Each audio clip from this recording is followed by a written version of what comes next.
and it's how do we tame the inner lion? How do we tame the inner lion? Screw that, you don't want to be doing that. Lions here are the true essence of real masculinity right there. That's what we're lacking in today's society.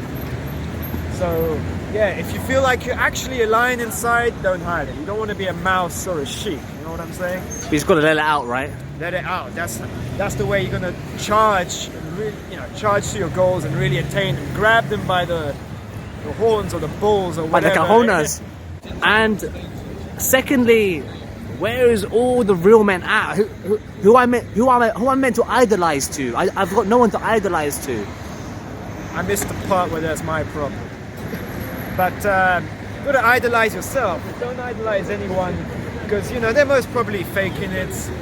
No one's as cool as you think they are. Just follow your inner drive, man. Like, do what feels best for you, what feels right, and I think you'll be okay.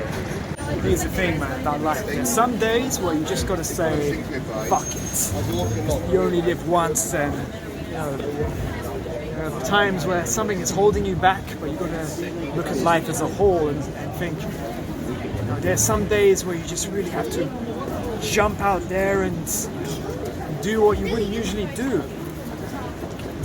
Travel to that place, go talk to that person. Be brave for once in your damn life. You know what I'm saying? Now, usually people start getting super, motivated during the end of the year or during the beginning of the year. New Year's resolutions, or they're finally going to start doing that thing.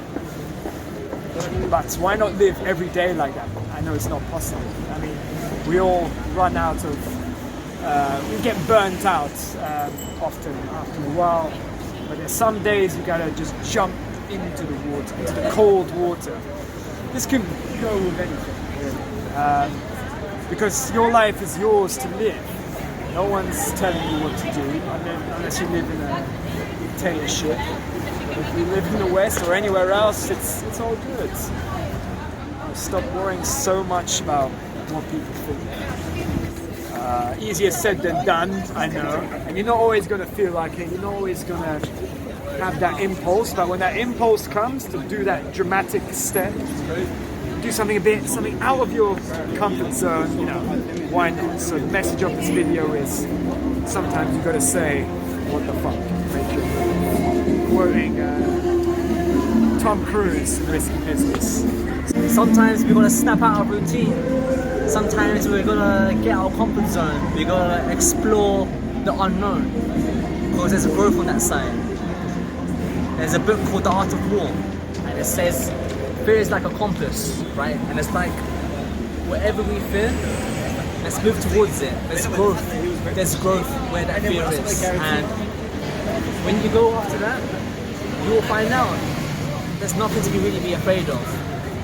There's just the next level, the next step. See, here's the thing, boys. There's a difference between a hustler and a company man. You know what I'm saying? You can just feel it.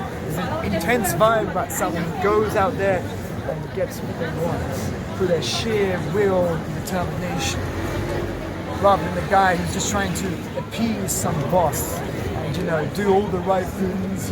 Okay, I'll come to work at 9 and I'll clock in. I'll accept this amount of payment. Same thing. The difference between a guy who plays tennis and a guy who does boxing. You can just feel the fighter's vibe. Like, who do women want to get with? A tennis player or the boxer? Okay, if he's very successful at tennis, fair enough. Fighting analogy, you're thrown in the deep end. You've got to take the punches as they come. You've got to deal with it on the spot. It's messy. Life is messy. And, work with the messiness. But you'll grow from it. You'll upgrade yourself. Become a stronger person. Work with the messiness. Work with the references. Accumulate the feedback. Right. Every little thing you think is a setback, it's always stepping stone for success.